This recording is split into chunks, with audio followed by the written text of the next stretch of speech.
안녕하세요. DJ 라니입니다. 오늘의 사연 시작해 보겠습니다. 안녕하세요. 저는 30대 중반 강지영이라고 해요. 여러분은 살면서 일상에 너무 지쳤다거나 혹은 끝없는 터널처럼 막막했던 적이 없으셨나요? 세상이 내게서 등을 돌린 것 같고 홀로 깊은 바다를 헤매고 있는 것 같은 기분 말이에요. 전 그랬거든요. 그런 제게 전혀 예상치 못한 누군가가 손을 내밀었고 짐작도 못한 인연이 숨겨져 있었다는 걸 알게 됐어요. 제가 정말 좋아하는 영화 비포 선셋에 이런 대사가 나와요. 우리가 인생에서 만나는 모든 사람은 어떤 이유가 있어서 만나는 거야. 라고 말이에요. 절망 속에서 만난 귀인이 또 다른 인연이라는 이름이 되는 경험은 쉽게 겪는 일이 아닐 거라고 생각해요. 흔치 않은 일을 겪으며 그 일이 제게 일어난 의미를 되새기며 제 이야기를 해보려고 합니다. 주변에서 쉽게 볼 수 있는 일은 아니지만 공감하며 따라와 주세요. 저는 가난한 집에서 태어나 고생을 많이 하며 자랐어요. 엄마는 일찍 돌아가셔서 얼굴조차 기억나지 않아요. 사진도 몇 장 남아있지 않았고 아빠는 엄마 얘기를 꺼내는 걸 늘 귀찮아했어요. 그냥 없는 사람처럼 지워져 있었던 것 같아요. 아빠는 엄마 얘기에만 그런 게 아니라 제게도 무관심한 사람이었어요.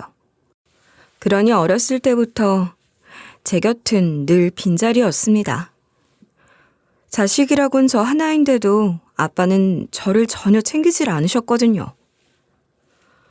아침밥 한 번 차려준 적도 학교에 데려다 준 적도 제 얘기를 제대로 들어준 적도 없어요. 어디 가서 뭘 하든 몇 시에 들어오든 상관도 하지 않으셨죠. 아빠라는 존재는 그저 방 안에 앉아 담배를 피우거나 TV를 보면서 무표정하게 시간을 죽이는 사람이었던 것 같아요. 제가 방 안 구석에서 끼니를 몰로 때우든 밤늦도록 혼자 울다가 잠이 들든 그런 건 단 한 번도 아빠의 관심을 끌지 못했어요. 초등학교 때 친구들이 학교에서 주말에 가족들이랑 함께 보낸 이야기를 하면 전 괜히 화장실로 숨어버리곤 했어요. 저만의 도피처였던 거죠. 그 어린 나이에도 그냥 본능적으로 알았던 것 같아요. 전 그런 걸 한 번도 해본 적이 없고 그렇게 사랑받지 못하며 자랐다는 게 부끄럽다는 걸 말이에요. 아빠는 하나뿐인 자식이라는 말에도 책임감의 무게감 같은 건 전혀 느끼지 않는 것 같았어요. 아빠에게 저는 그냥 어쩌다 남겨진 짐 같은 거였는지도 모르겠어요. 그렇게 저는 늘 혼자였고 누구도 돌봐주지 않는 집에서 어떻게든 스스로 버텨야 했죠. 그러니 제 공부엔 늘 신경을 쓰셨을 리가 없잖아요. 학원은커녕 참고서 하나 사는 것도 힘들었어요. 학교 마치면 친구들은 다들 학원으로 갔지만 저는 곧장 집으로 돌아가야 했고 집에 가도 따뜻한 밥 한 끼가 없었어요. 냉장고에 있는 찬밥을 꺼내 간장에 비벼 먹으며 학교에서 나눠준 문제집을 펴놓고 공부했어요. 새벽까지 책상 앞에 앉아있는 날도 많았죠. 누구도 제게 잘했다고 말해주는 사람도 없었고 이렇게까지 해야 하나 싶을 때도 있었지만 딱 하나, 이 동네에서 벗어나고 싶다는 생각만큼은 확고했거든요. 서울, 누군가에겐 당연한 선택지였을 그곳이 제게는 제 삶을 벗어나 새로운 꿈을 꿀 수 있는 상징이었던 것 같아요. 그래서 더 악착같이 공부를 했죠. 겨울엔 집안에서도 입김이 나오는 차가운 방에서 손이 얼어가며 문제집을 풀었고 여름엔 형광등에 달라붙는 벌레를 쫓아내며 새벽까지 졸린 눈으로 책을 봤습니다. 무슨 일이 있어도 장학금을 받아야 했으니까요. 아무런 지원을 받을 수 없었기에 저는 더욱 치열하고 절박하게 노력했고 그 결과 서울에 있는 대학 합격증을 받아냈어요. 장학금과 함께 말이에요. 지방 출신으로 서울에 있는 대학에 들어가는 게 그리 쉬운 건 아니잖아요. 그런데 그 어려운 환경에서도 그걸 해냈으니 스스로 대단하고 대견하다고 생각했어요. 그런데 대학에 들어와서 저와 똑 닮은, 아니, 저보다 더 대단한 사람을 만났지 뭐예요? 그 사람은 저보다 더 혹독한 환경에서 자란 사람이었어요. 고아였거든요. 우리는 서로의 닮은 점을 알아보고 비슷한 처지에 공감하며 급속도로 가까워졌어요. 연애를 몇 달 하다가 집세 아낀다는 명목으로 바로 동거를 시작할 정도로 말이에요. 물론 사랑했기 때문에 가능한 일이었지만 집세는 물론이고 생활비를 아낀다는 것도 큰 이유 중 하나였지만 그렇게 아껴도 형편은 늘 빠듯하기만 했어요. 진짜 이러다간 라면에 김치도 사치겠다. 통장 잔고가 3,500원이야. 그래도 우리 제법 잘하고 있는 거야. 보육원 나와서 진짜 다 쓰러져가는 집에 얹혀 살면서 재수 공부할 땐 라면물도 제대로 못 끓였어. 걸핏하면 가스가 끊겼거든. 그때 생각하면 난 지금 여기도 펜트하우스 같아. 난 더 허리띠 졸라맬 수 있으니까 줄일 수 있는 걸 더 줄여볼게. 그런 얘기 듣고도 투정하면 안 되겠다. 맞아. 나도 고생 안 해본 것도 아닌데 뭐. 나도 허리띠 더 졸라맬 수 있어. 라면 하나 끓여 먹는 것도 생활비 걱정을 해야 했던 시절. 남자친구는 아르바이트를 하고 늦게 집으로 돌아오는 길에 초코파이를 하나 사서 들어왔더라고요. 평소 그런 군것질이나 과자 같은 것이야말로 저희에겐 사치였는데 말이에요. 생일에 초코파이에 초 하나 켜고 축하 노래 부르곤 했으니 초코파이가 얼마나 큰 사치였는지 아시겠죠? 우리 돈 더 아껴야 하는데 뭘 이런 걸 다 사왔어. 네가 우울해하는 게 마음 아파서 그러지. 달콤한 거 먹으면 기분 좋아지잖아. 그치? 뭐야 정말. 이걸 나 혼자 어떻게 먹어. 반 갈라서 나눠 먹자. 난 단 거 별로 안 좋아해. 자기가 맛있게 먹는 거 보는 게 더 기분 좋아. 그러지 말고 우리 촛불도 켜고 분위기 좀 내면서 나눠 먹자. 생일은 아니지만 뭐 어때? 그럴까? 근데 초가 있나? 초는 못 사왔는데. 걱정 마. 지난번에 생일초로 썼던 거 내가 잘 챙겨놨지. 제 마음을 달래주고 싶어서 초코파이를 사면서도 큰 맘을 먹어야 했을 거예요. 그러니 딱 한 개밖에 못 사온 거죠. 그 초코파이 생일초 켜놓고 둘만의 파티를 하며 반으로 나눠 먹는 초코파이는 세상 그 어떤 비싸고 대단한 케이크보다 더 달콤하고 맛있었어요. 좁은 공간에서 가난하게 살았지만 그곳에서도 저희 두 사람은 낭만과 위트로 서로를 다독이며 살았던 것 같아요. 겨울이불 비싸서 얇은 이불 두 겹으로 한겨울을 났는데 난방비 아낀다고 보일러도 안 틀고 얇은 이불 두 겹으로 얼마나 추웠겠어요. 그러니 이불 안에서 꼭 끌어안고 있을 수밖에 없었고 치킨집에서 튀겨나오는 기름 냄새보다 귀한 온기를 나누면서 훗날 이 순간도 행복하게 추억할 날이 있을 거라며 서로를 위로했죠. 가난했어도 서로를 위하는 마음만큼은 더욱 애틋했으니 외롭지 않았고 그 마음의 온기로 한겨울 추위도 버티며 살았던 거예요. 그런 낭만과는 별개로 현실은 냉혹했으니 둘이 같이 공부를 하는 게 어려워서 번갈아 휴학하며 학교를 다녔어요. 혼자였어도 그렇게 버텼어야 할 대학 생활을 함께 할 수 있다는 게 그저 감사하고 좋았습니다.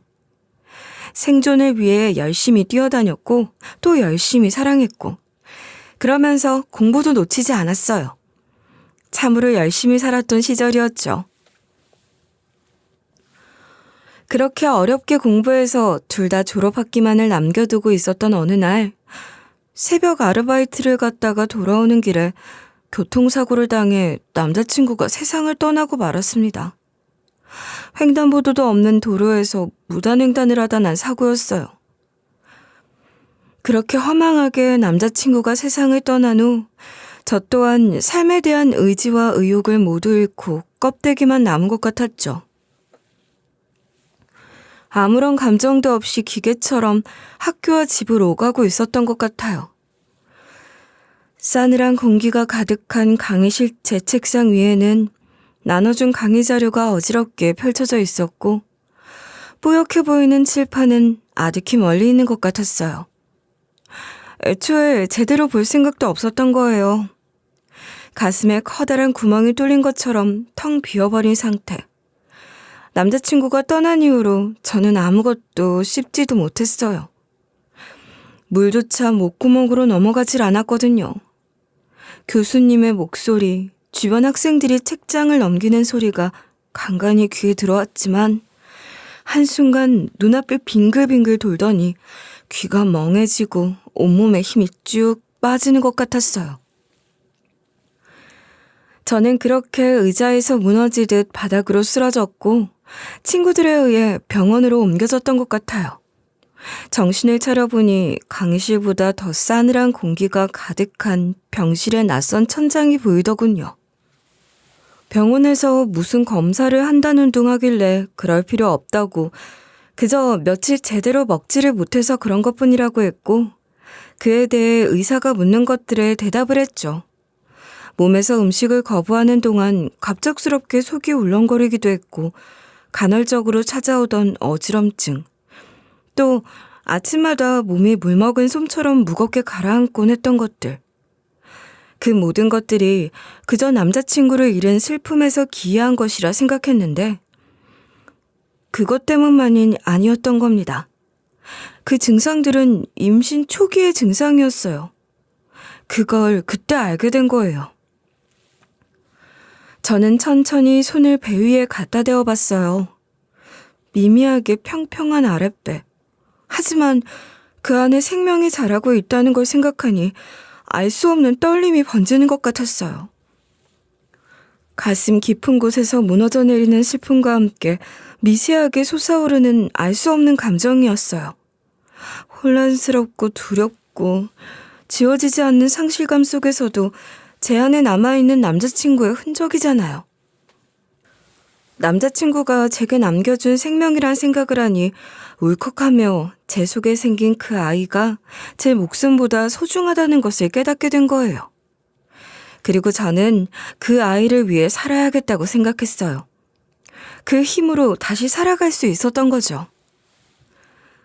당장 생계를 위한 아르바이트를 시작했고 그러면서 학교도 계속 다녔어요. 입덧은 일도 아니었습니다.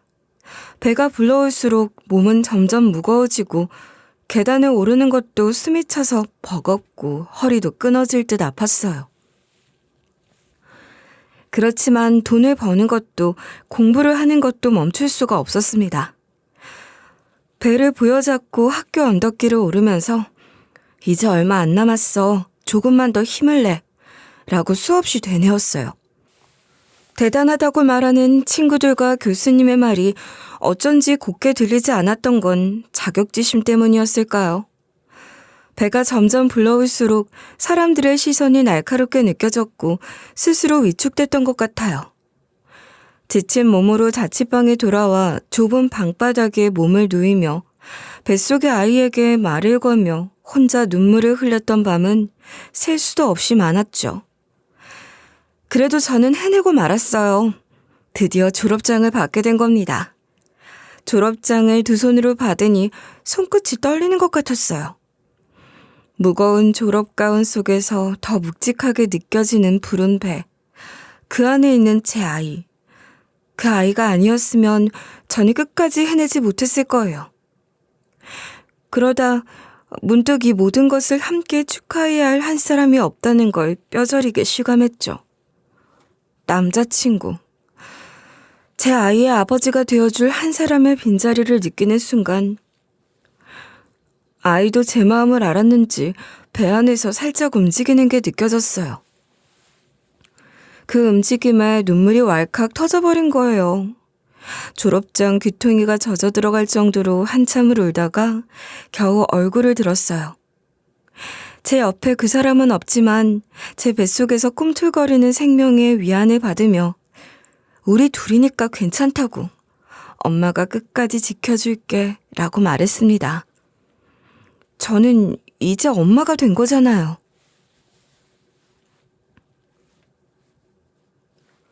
그렇게 대학을 졸업하고 혼자 아이를 낳았어요.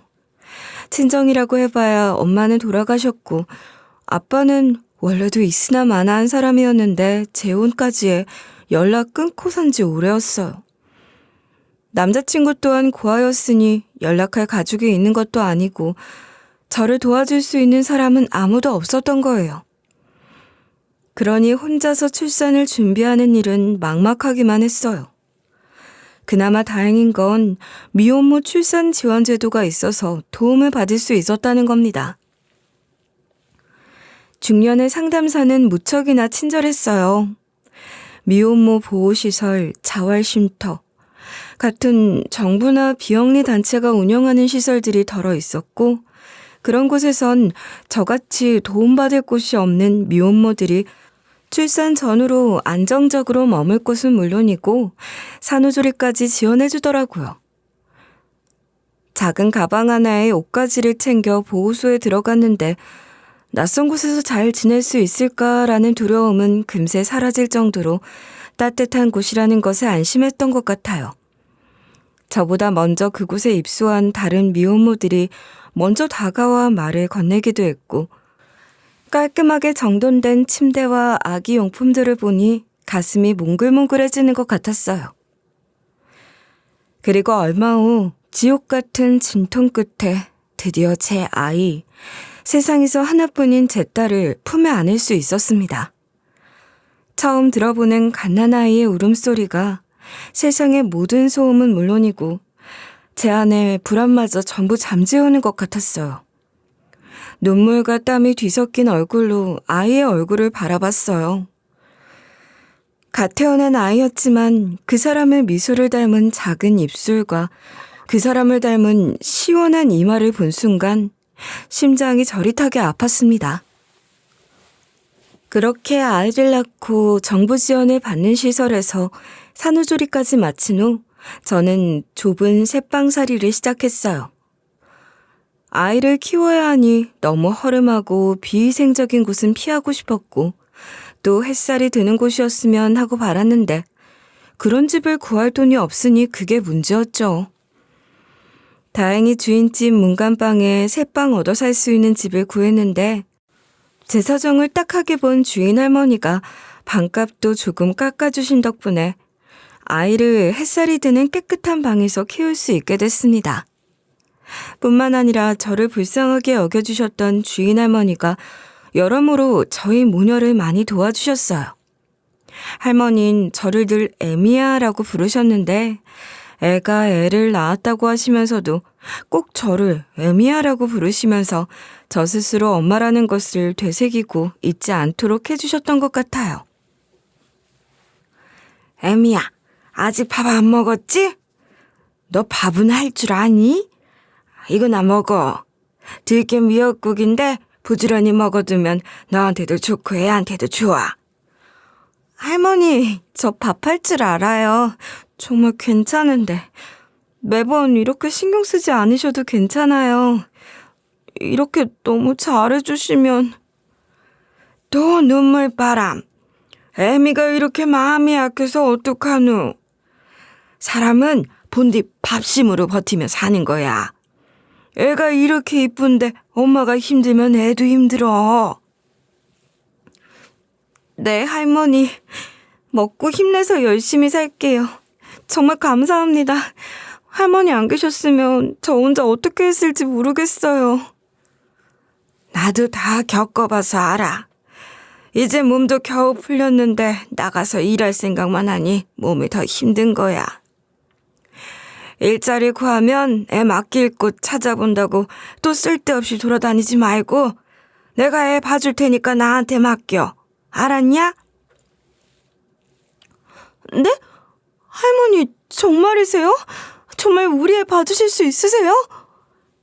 그래, 내가 우리 손주들도 다 봐줬어. 오래 살다 보니 애들 보는 데는 이 꼴이 났지 뭐. 정말 뭐라 말할 수 없을 정도로 감사했어요.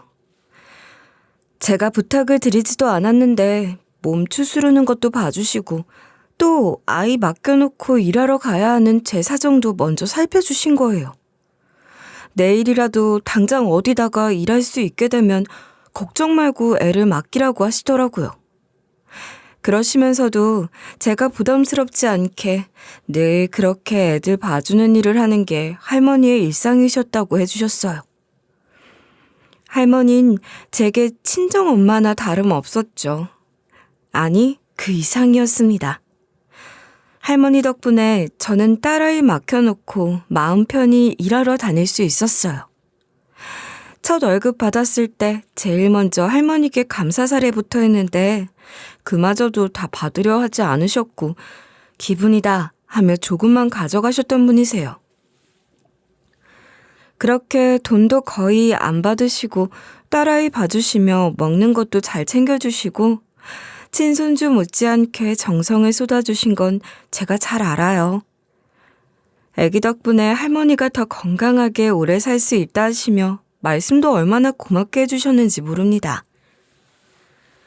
그렇게 도움받으며 직장 생활을 시작했지만 안정적인 직장을 얻는 것이 호락호락하진 않았어요. 물론 멀쩡한 대학 졸업장에 4년 내내 성적도 나쁘지 않았지만 미혼모라는 타이틀은 분명 힘든 조건이죠. 물론 비슷한 처지에 있는 미혼모들이 미혼모라는 것을 숨기고 직장 생활을 하고 있다는 것도 알고 있었지만 저는 그러고 싶지 않았어요. 아무리 생계 때문이라고 하더라도 제가 제 아이를 숨긴다는 것이 어쩐지 아이를 부끄럽게 여기는 것도 같고 떳떳하지 못한 존재로 만드는 것 같아서 그러고 싶지 않더라고요. 그래도 어찌저찌 최종 면접까지 가게 되면 어디서나 똑같은 질문을 받았어요. 대학을 졸업하고 출산한 지가 얼마 안 되셨는데 그럼 지금 아이를 봐줄 가족은 있는 건가요? 네, 가족은 아니지만 믿을 만한 분께서 봐주실 거예요. 업무에 지장은 없습니다. 사실 그 회사 업무라는 게 유연한 일정이 필요한 경우도 많고 그런데 육아와 병행하는 게 부담스럽진 않을까요? 아닙니다. 야근이나 휴일 근무 같은 것을 말씀하시는 거라면 업무 우선으로 일정 조율이 가능합니다. 아이 맡아주실 분이 확실한 분이시거든요. 가족은 아니라고 하셨는데 아이를 봐주시는 분과는 어떤 관계시죠? 네, 제가 새들어 살고 있는 집주인 할머니세요. 주인집 할머니한테 애를 맡긴다는 말씀인가요? 할머니라... 연세가 있으시다는 건데 아이가 갑자기 아프거나 아니면 그 할머니가 편찮으시거나 하면 어떻게 되는 거죠? 그건 최대한 업무에 차질이 없도록 대비하겠습니다. 그럼 만약의 경우도 생각해서 대비책을... 네, 알겠습니다. 열심히 하시겠다는 마음으로 이해하겠습니다. 결과는 추후 개별적으로 연락을 드리겠습니다. 누가 봐도 제 답변이 만족스럽지 않은 분위기였어요. 대놓고 드러내어 직접적으로 언급하진 않았지만 미혼모라는 것에 대해서도 보이지 않는 선입견과 묘한 거리감을 갖고 있는 것 같았으니 제게는 기회의 벽이라는 것이 참으로 뚜렷하게 느껴졌던 것 같아요. 매번 같은 일을 겪으면서도 또 그때마다 기대를 하고 면접을 보게 됐으니 늘 똑같은 실망을 안고 면접실을 나왔죠. 눈물이 핑 돌 때도 있었지만 울지 않으려고 어금니를 깨물었어요. 눈물이 나려고 할 때마다 주머니 안에서 휴대폰을 꺼내 잠금 화면에 떠있는 아이 사진을 봤습니다. 아이를 생각하면 가슴이 더 미어지는 것 같기도 했지만 어떻게든 살아야 한다는 힘을 줬으니까요. 포기하지 말고 한 번 더, 한 번 더, 또다시 도전하게 하는 힘을 얻어야 했어요. 그렇게나 하나 생각해보세요. 가족도 아닌 사람에게 갓난아이를 맡기고 나온다는 미혼모를 어느 회사에서 좋다고 하겠어요. 그러니 제가 들어갈 수 있는 자리는 뻔한 거였어요. 저는 당장 사람 구하는 데 급급한 회사에 그것도 계약직으로밖에는 채용이 되지 않았고 그러다 보니 계속해서 회사를 옮겨 다녀야 했어요. 그러던 중 제 딸이 7살쯤 됐을 때 주인 할머니도 건강이 안 좋아지셔서 아들네 집으로 들어가신다고 하셔서 집도 옮겨야 하는 상황이 됐죠. 그간 할머니 덕분에 제가 편하게 살았던 거잖아요. 이제 다시 현실을 직시해야 할 때가 온 겁니다. 그런데 너무나도 감사하게 바로 그 즈음 제가 다니고 있는 이 회사에 들어올 수 있었어요. 계약직이 아닌 정규직으로 말이에요. 비로소 한 회사에 정착할 수 있게 된 거예요. 저희 회사가 뭐 그리 크고 대단한 회사는 아닐지 몰라도 직원 복지에 대한 평가가 아주 좋은 곳이었거든요. 그래서 지원을 했던 것인데 실제로 출근을 하면서 보니 현재 직장에 다니고 있는 직원들의 만족도가 상당히 높은 것 같았어요. 특히 저처럼 육아를 하고 있는 워킹맘들에게 호의적인 제도나 장치가 많더라고요. 그러니 저는 어떻게든 이 회사에 붙어 있을 거라는 일념으로 정말 열심히 일했어요. 회사 근처에 집을 얻어 출퇴근 시간을 아껴 그 시간만큼 더 일을 하려고 했어요. 그렇게 열심히 일한 덕분에 회사에서도 조금씩 인정을 받기 시작했답니다. 그러다 한 번은 큰 수익을 내는데 공을 세워 회장님께 직접 특별 보너스를 받는 영광도 누려보고 그랬어요. 무엇보다 같이 일하는 분들도 다 좋은 분들이었으니 회사 생활은 제게 생계수단 그 이상의 에너지를 주는 것이었죠. 저 스스로 제법 잘 살아내고 있다는 생각을 갖게 했으니까요. 그런데 그렇게 열심히 사는 저를 왜 그냥 내버려 두지 않는 걸까요? 사랑스럽기만 한 제 딸 건강에 이상이 생긴 거예요. 애가 어느 날부터 계단 오르기 같은 것만 해도 심하게 숨이 차는 게 보이기도 했고 가끔 어지럽다거나 심장이 두근거린다거나 그런 이야기를 하긴 했지만 딸이 몸이 많이 약한 편이라 그저 체력이 약한가 보다 했었거든요. 사실 저도 클 때 늘 그랬었기 때문에 저를 닮아서 그렇다고만 생각했는데 그저 체력이 약해서 그랬던 게 아니었더라고요. 급기야 체육 시간에 실신해 응급실로 실려갔다는 소식을 듣고 미친 듯이 병원으로 달려갔더니 의사가 제게 청천벽력 같은 이야기를 하는 겁니다. 제 딸이 선천성 심장질환을 갖고 있었다는 거예요. 아이가 최근 들어 쉽게 지친다거나 심장이 두근거린다거나 유난히 숨이 차는 모습을 보였을 텐데요. 네, 그렇긴 했지만 그냥 체력이 약한 줄로만 알았어요. 검사 결과를 보면 아이가 선천적으로 심장에 작은 구멍을 갖고 태어난 것 같습니다. 네? 그럼 선천성 심장질환이라는 말씀이세요? 그런데 그걸 여태 몰랐을까요? 애가 태어날 때는 아무 말도 없었는데요. 이런 경우도 종종 있습니다. 구멍의 크기가 작으면 증상이 잘 드러나지 않다가 아이가 크면서 점차 심장에 무리가 와서 이렇게 발견되기도 하거든요. 그럼 상태가 많이 심각한가요? 선생님, 제 딸 어떻게 되는 거죠? 너무 걱정하지 마세요. 수술을 해야 하지만 치료를 받으면 아무 문제 없이 일상생활을 할 수 있습니다. 수술이요? 그럼 그 수술이라는 걸 지금 당장 해야 하는 거겠죠? 네, 되도록 빨리 하는 것이 좋아요.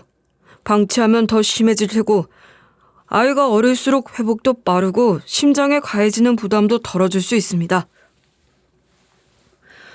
수술이라뇨. 그것도 심장 수술이라니. 그 말만 들어도 세상이 무너지는 것 같았어요. 어린 딸 가슴을 열고 수술을 해야 한다는 거잖아요. 게다가 당장 수술비가 걱정되기도 했어요. 안정적인 직장 생활을 하고 있다곤 해도 대출 있는 대로 받아 아이와 살 집을 마련했으니 저는 여전히 매달 생활비도 빠듯한 상태로 대출금을 갚아나가야 하는 처지였으니까요. 가뜩이나 수술비 걱정에 한숨이 터져나오는데 상황이 더욱 좋지 않다는 걸 알게 됐어요. 제 딸의 경우 단순한 구멍이 아니라 보다 다양한 심장 구조에 이상이 겹쳐 있다고 했어요. 복합 심장 규형이라고 하던데 이 경우는 수술 난이도도 훨씬 높고 경우에 따라 수술을 여러 차례 나눠서 실시해야 할 수도 있다고 하더라고요. 그러니 일반적인 심장 수술에 비해 그 수술비가 훨씬 더 많이 든다는 겁니다. 막막했죠. 앞이 캄캄하다는 말이 절로 나왔어요. 이미 대출을 한껏 받아놓은 상황이라 추가 대출이 가능하지도 않을 뿐더러 그렇다고 집을 빼자니 수술만 시켜놓고 당장 살 곳이 없어지는 건데 그럴 수도 없잖아요. 할머니 집 새방살이를 끝내고 여러 집을 옮겨 다니다가 아주 괜찮은 조건으로 들어간 집이었거든요. 당시 무리해서 대출을 받긴 했지만 다시는 그런 조건으로 그 정도 집을 구할 수 없을 거란 생각에 두고두고 참 잘한 일이라 생각했고 운이 좋았다고 감사하고 있었어요. 그러니 그 집을 섣불리 내놓는 것도 쉽지가 않더라고요. 그러니 온갖 생각을 다 했고 생각다 못해 퇴직금을 받아 딸 수술시킬 생각을 하게 된 겁니다. 제가 다니고 있는 저희 회사에 대한 애사심이 투철하긴 했죠. 정말 좋아했고 그야말로 뼈를 묻을 각오로 누구보다 열심히 일하고 있었지만 어쩔 수 없잖아요. 제 딸부터 살려야 할 것 아니겠어요? 이력서를 수십 장 넣고 면접장에서 숱하게 고개를 숙여야 했던 그 시간들 끝에 간신히 들어갔던 회사였습니다. 회사 근처 집을 얻기 전까진 지하철과 버스를 2번, 3번 갈아타며 새벽같이 출근해야 했지만 피곤한 줄도 모르고 좋아하며 다녔던 곳이에요.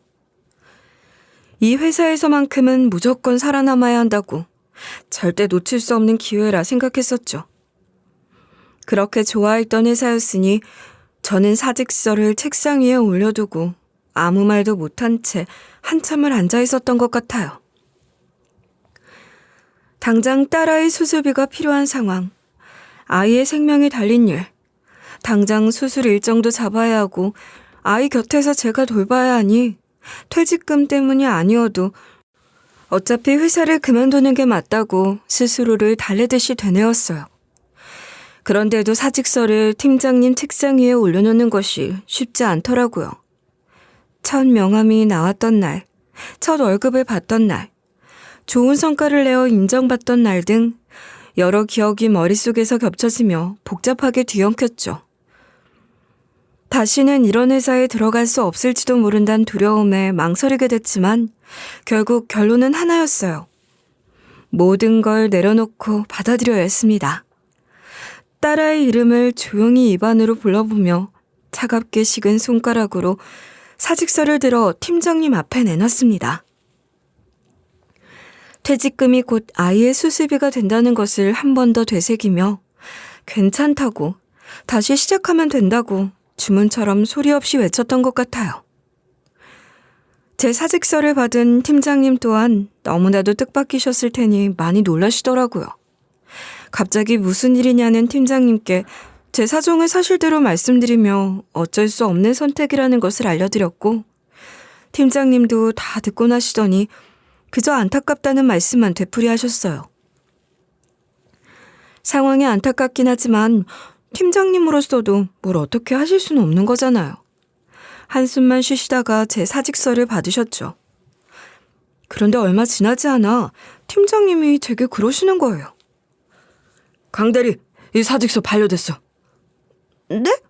그게 무슨 말씀이세요? 제 사직서가 왜요? 무슨 문제라도 있었나요? 회장님께서 특별 지시하셨어. 사직서 수리하지 말라고 말이야. 아니 그게 무슨... 혹시 제가 뭘 잘못 써낸 게 있다면 수정할게요. 저 퇴직금 받아야 해요, 팀장님. 아시잖아요. 걱정 마. 사직서 수리하지 말라시면서 그 생각 안 하셨겠어? 강대리 딸 수술비도 회사에서 지원하라고 하셨다고. 네? 팀장님... 팀장님, 아니 제가 뭐라고 그런 특별 대우를 받아요. 제가 그런 걸 받을 이유가... 충분히 자격 있어. 강대리 그동안 회사를 위해서 얼마나 열심히 했는지 우리도 다 알잖아. 지난번 프로젝트 때는 회장님께서 직접 특별 보너스도 챙겨주셨던 거 기억하지? 아무리 그래도 이건 너무 큰 배려라서요. 전 그냥 제 일을 한 것뿐인데 제가 회사에 없어서는 안 될 사람도 아니고. 그게 쉬운 일이 아닌 거지. 강대리 같은 사람이 회사에 꼭 필요한 사람이야. 애까지 키우면서 여기까지 해낸 거 우리도 다 보고 있었어. 강대리 정말 대단한 사람이야. 정말요? 팀장님, 저 그런 사표 안 내도 되는 거예요? 사실 저 정말 사직서 내기 싫었어요. 그래. 그러니까 이거 도로 넣어놔. 아니, 찢어버려. 파쇄기에 넣어버리라고. 강대리 같은 직원은 회사가 끝까지 지켜야 한다고 하셨으니까 당당하게 받아. 강대리가 받아도 되는 몫이야. 너무나도 황송하고 감사한 일이라 어쩔 줄 몰라 하는 저에게 팀장님은 아이 수술 잘 마치고 회복할 때까지 휴가를 줄 테니 잘하고 돌아오라고 하셨어요. 제자리 그대로 두고 기다릴 거라고 말이에요. 그 말씀까지 들으니 도저히 참을 수가 없어서 눈물이 왈칵 쏟아졌습니다. 정말이지 어떻게 감사해야 할지 알 수 없을 정도로 벅찬 호의였어요. 가슴 깊숙한 곳에서부터 뜨거운 감정이 올라와 말도 제대로 나오지 않더라고요. 이렇게 큰 은혜를 받아도 되는 건지, 제가 과연 이런 도움을 받을 자격이 있는 건지 싶으면서 혼자라고 생각하며 벼터운 시간들이 주마등처럼 스쳐갔던 것 같아요. 미혼모 보호시설에서 좁은 새방에서 아이와 함께 사는 동안 주인집 할머니처럼 따뜻한 손길을 내밀어준 분도 계셨지만 아이가 수술까지 받아야 하는 상황에서 그 누구도 도움을 청할 만한 사람이 떠오르지 않았었거든요. 그런데 이런 일이 저에게 생긴 겁니다. 솔직히 믿기지가 않아서 어안이 벙벙했던 것 같아요. 저 정말 열심히 할게요. 팀장님, 감사한 마음을 어떻게 표현해야 할지 모르겠지만 제가 할 수 있는 일들을 최선을 다해서 하겠습니다. 그래. 그런 마음으로 회사를 위해서 더 열심히 해줘. 그럼 되는 거야. 그리고 회장님께도 감사 인사를 전하고 싶은데 그래도 될까요? 그래. 회장님이 딸 치료 다 잘 받고 나면 그때 회사로 딸 한번 데려와서 인사라도 시켜달라고 하셨어. 정말요? 제 딸을 회사에 데려와도 되는 거예요? 그렇게라도 인사를 드릴 수 있다면 정말 좋을 것 같아요. 그래. 회장님께서 직접 그렇게 말씀하셨으니까 꼭 딸 데려와서 인사드려. 회장님은 딸 치료 다 끝나면 한번 데려오라고 하셨다지만 그럴 수가 있나요? 수술 받기 전에 감사하다는 인사드리고 수술 잘 받겠다는 인사를 하고 싶었죠. 그래서 딸아이 수술날 잡아놓고 휴가 들어가기에 앞서 딸아이 데리고 출근해 회장실로 갔습니다. 비서실에서도 제 이야기를 잘 알고 계시는지 바로 회장님과의 자리를 만들어주시더라고요. 저는 딸아이에게 회장님께 감사 인사를 정중하게 드려야 한다고 신신당부를 하고 조심스러운 발걸음으로 회장실에 들어갔어요. 그런데 회장님은 제 딸이 준비한 인사를 드리기도 전에 제 딸 얼굴을 보자마자 갑자기 눈물을 쏟으시는 거예요.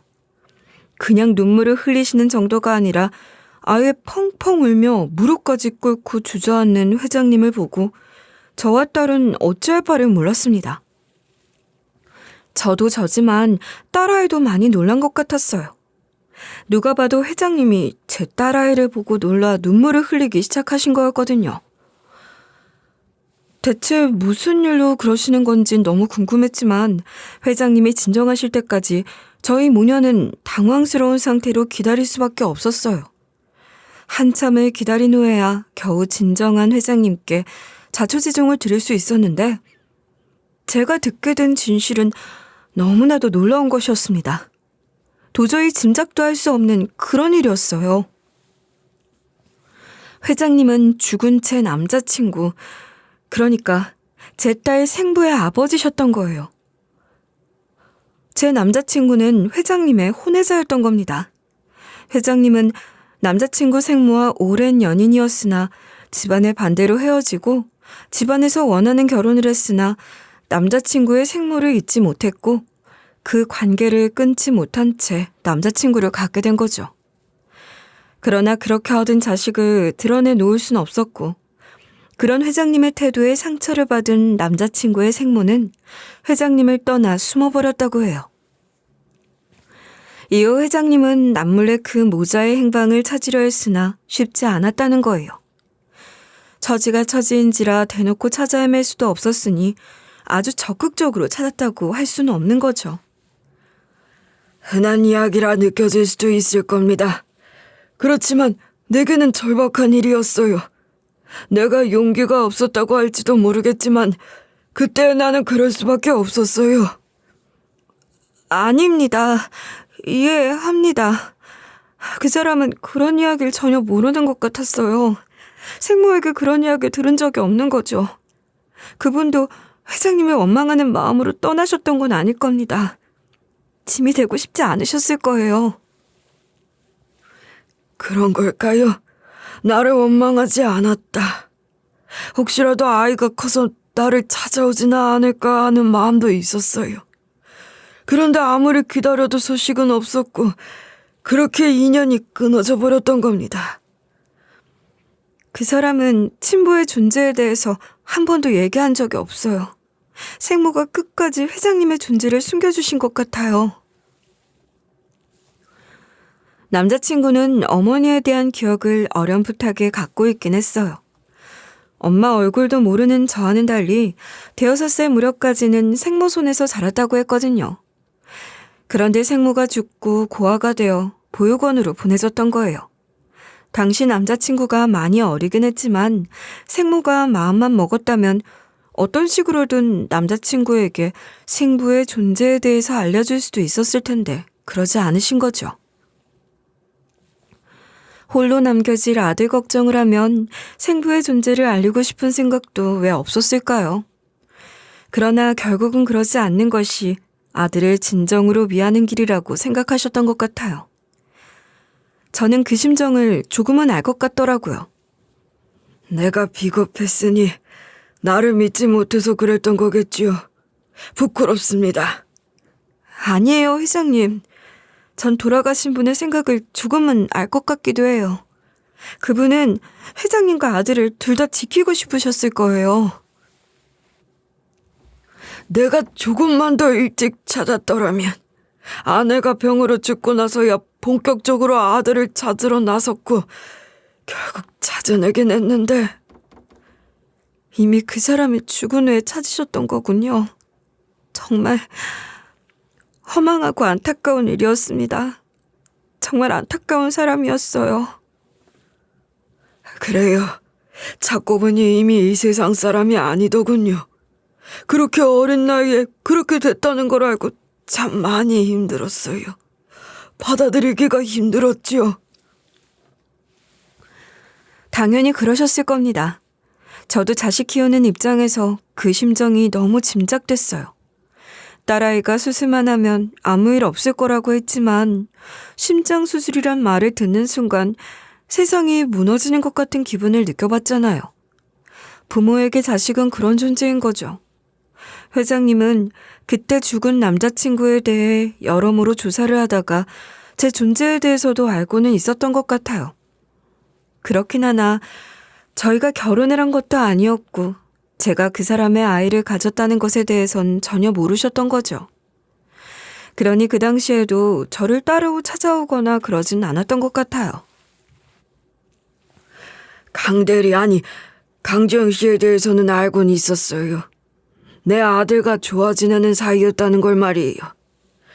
그렇지만 내가 무슨 자격으로 지영 씨 앞에 나타날 수가 있었겠어요.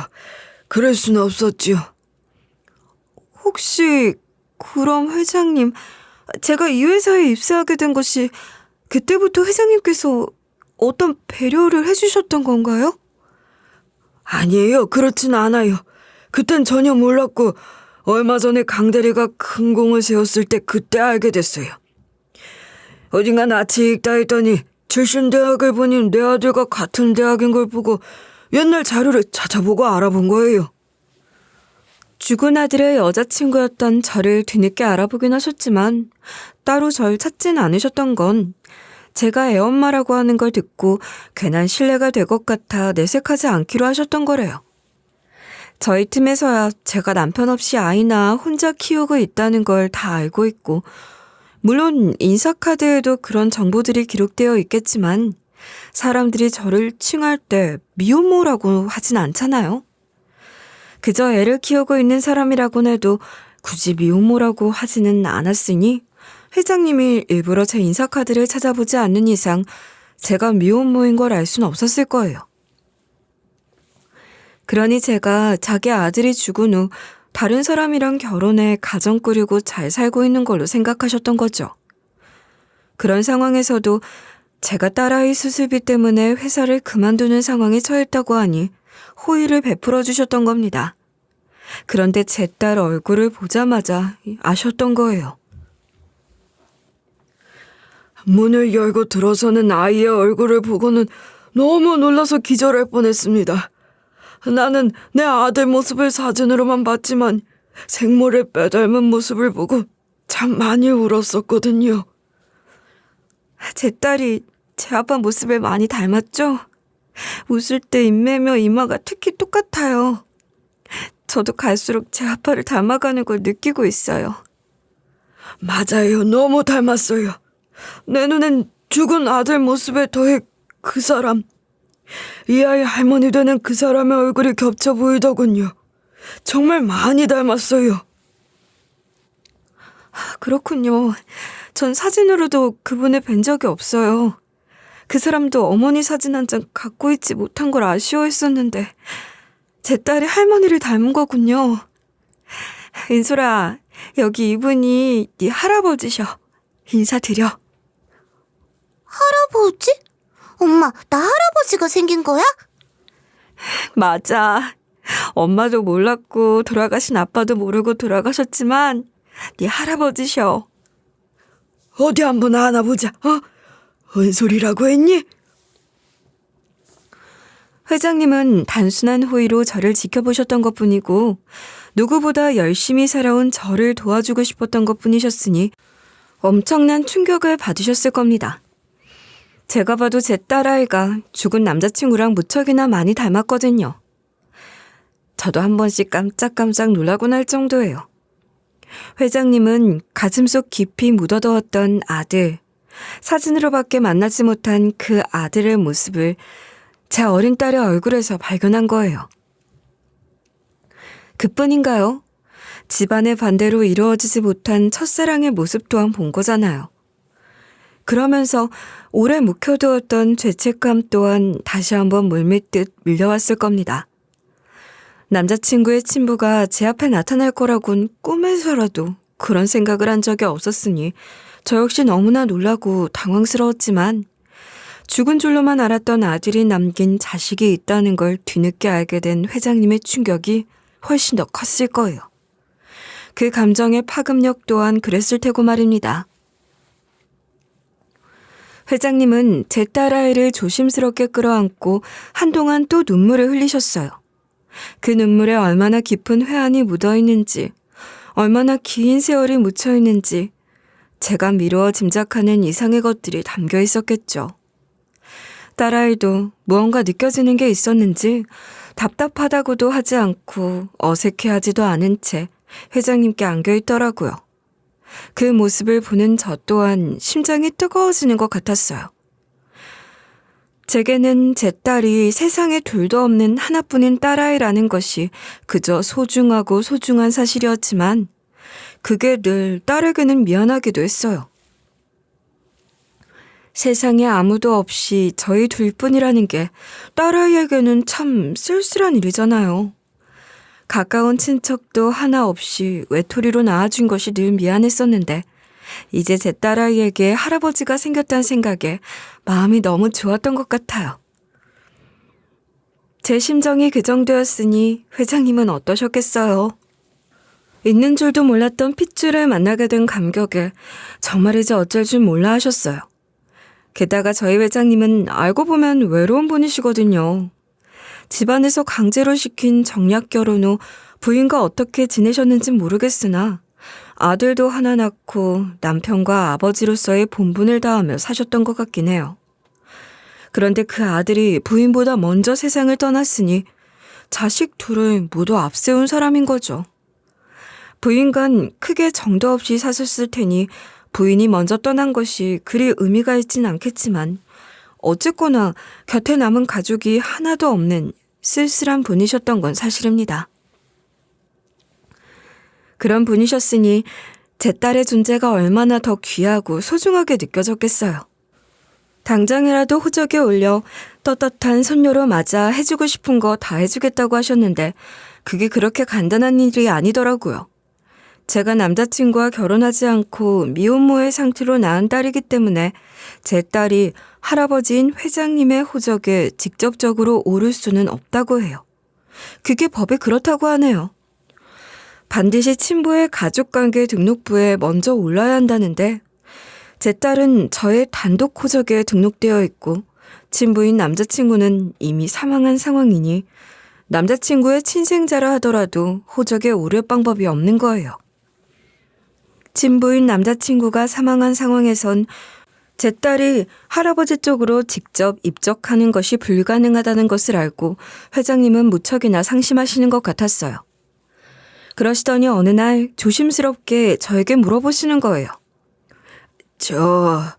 우리 은솔이를 내 호적에 올릴 방법은 없지만 내가 후견인이 되어서 법적 보호자가 될 수는 있을 거예요. 강대리만 괜찮다면 내가 우리 은솔이 후견인이 되고 싶어요. 후견인이요? 네, 그럼요. 제가 괜찮지 않을 일이 뭐가 있겠어요. 전 좋습니다. 정말이에요? 내가 내 아들을 책임지지 못한 것에 대해서 강대리는 원망스러운 마음을 가질 수도 있을 거라고 생각했어요. 솔직하게 말씀드리면 그런 아쉬움이야 왜 없겠어요.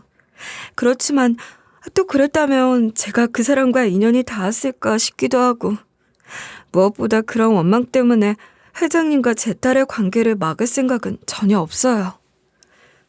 고마워요. 솔직하게 말해준 것도 고맙고 또 내가 아이를 만나도록 허락해준 것도 고맙습니다. 회장님이 제 딸의 법적 보호자인 후견인이 되려면 당연히 제 동의가 있어야 하거든요. 그러니 제가 흔쾌히 동의를 해 법원에 신청하는 절차를 진행할 수 있게 된 것에 대해 회장님은 여러 차례 고맙다는 인사를 하셨어요. 그렇게 회장님은 제 딸의 법적 후견인이 되셨고 유전자 검사를 통해 제 딸이 회장님의 죽은 아들의 친생자라는 것도 밝혔으니 제 딸은 회장님의 1순위 상속권을 가지게 됐다고 해요. 딸과는 별개로 저는 어떤 법적 친족 관계도 아니니 제게는 어떤 권리도 없답니다. 그렇지만 제가 상속권이니 법적 권리 같은 것에 관심이나 욕심이 있었던 것도 아니고 제 딸이 그런 권리를 갖게 된 게 어딘가 싶어요. 모든 것이 감사할 따름입니다. 딸은 수술 잘 받고 회복도 잘하고 있어요. 요즘은 기술이 좋아 심장 수술도 그리 어렵거나 위험한 수술이 아니라고 하더라고요. 게다가 회장님이 제 딸의 할아버지이신데 수술을 그냥 시키셨을 리가 있나요? 우리나라에서 최고 간다는 심장 전문의에게 수술을 받게 해주셨고 1인실 특급 병실에서 회복도 하고 있으니 금방 건강을 되찾을 것 같아요. 그 또한 참 다행한 일이고 감사한 일입니다. 감사하는 일들이 많아질수록 죽은 남자친구 생각이 많이 나는 건 어쩔 수가 없네요.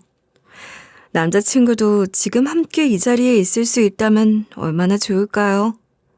아니, 생전에 자신을 찾는 생부의 존재라도 알았더라면 얼마나 좋았을까요? 생부가 이렇게 부자인데 그걸 조금이라도 누렸더라면 얼마나 좋았을까 하는 회한이 없지 않아요. 정말 고생만 많이 하다 간 사람이거든요. 그걸 생각하면 사실 지금도 가슴이 너무 아파요. 그래도 제 딸에게 이렇게 든든한 할아버지가 생겼다는 것에 감사하려고 해요. 죽은 남자친구가 저와 우리 딸을 지켜주고 있는 것 같다는 생각도 들고 말이에요. 그리고 저는 지금까지 그래왔듯이 즐겁게 열심히 일할 거예요. 제가 너무나 좋아했던 이 회사에서 뼈를 묻을 각오로 계속 그렇게 일을 하고 싶습니다. 제 딸이 회장님의 손녀딸이라는 것이 조금씩 알려지게 되어 조금 불편해진 것들도 없지 않아 있어요. 사람들이 괜히 제 눈치를 본다거나 뭐 그런 것들이 있잖아요. 처음엔 그게 너무 싫고 어떻게 해야 할지 모르겠더라고요. 그런데 저희 팀원들만큼은 변함없이 저를 똑같은 강대리로 대해주고 계세요. 그게 저에겐 참 큰 힘이 되는 것 같아요. 저희 팀에서 저를 그렇게 대하니 다른 사람들도 차츰 저에 대한 어떤 경계심이나 색안경 같은 것들을 내려놓는 것 같기도 하거든요. 나는 변하지 않을 거야 라는 생각을 저는 매일 하는 것 같아요. 회장님이 제 아이의 할아버지인 것도, 또 과거의 인연들이 지금에서야 얽히게 된 것도 이제와 크게 중요하지 않다고 생각하고 싶어요. 저는 이미 제 아이와 함께하는 삶을 스스로 만들어왔고 제 힘으로 아이를 지켜오고 있었잖아요. 그동안 해온 것처럼 똑같이 아이 돌보며 아이 키우며 제 일도 열심히 하며 지낼 생각입니다. 물론 회장님이라는 든든한 버팀목이 생겼다는 건 저에게도 또 제 딸에게도 무척이나 감사한 일이지만 그것으로 인해 저희 모녀의 삶이 완전히 바뀌는 걸 원하진 않아요. 전보다 조금 풍요롭게 큰 걱정 없이 살 수 있음에 그저 감사할 뿐이에요. 그 이상 넘치게 받는 것은 저나 딸아이 둘 모두에게 좋지 않을 거라고 생각해요. 물론 아이가 자라면서 할아버지와의 관계를 이어가고 또 그 안에서 자기의 꿈을 키워나가는 것은 얼마든지 응원할 생각이에요. 제 딸에게 이어질 것들을 감당할 수 있는 사람으로 성장할 수 있도록 도와야죠. 그게 제가 할 일이라고 생각합니다. 여러분, 인연이라는 게 참 무섭도록 놀라운 거죠? 만날 사람들은 어떻게든 만난다는 게 어떤 건지 알 것도 같아요. 그러니 늘 바르게 살아야 한다는 것도 다시 한번 되새기게 되는 것 같습니다. 앞으로 제게 이보다 더 놀라운 인연이 갑자기 나타나는 일은 없겠지만 언제 어디서 누가 어떤 인연으로 나타난다고 하더라도 제 삶이 부끄럽지 않을 정도로는 살아내고 싶어요. 여러분들께도 소중한 인연들을 이어가는 삶이 계속되길 바라는 마음으로 제 이야기는 여기서 줄일까 합니다. 끝까지 들어주셔서 정말 감사합니다.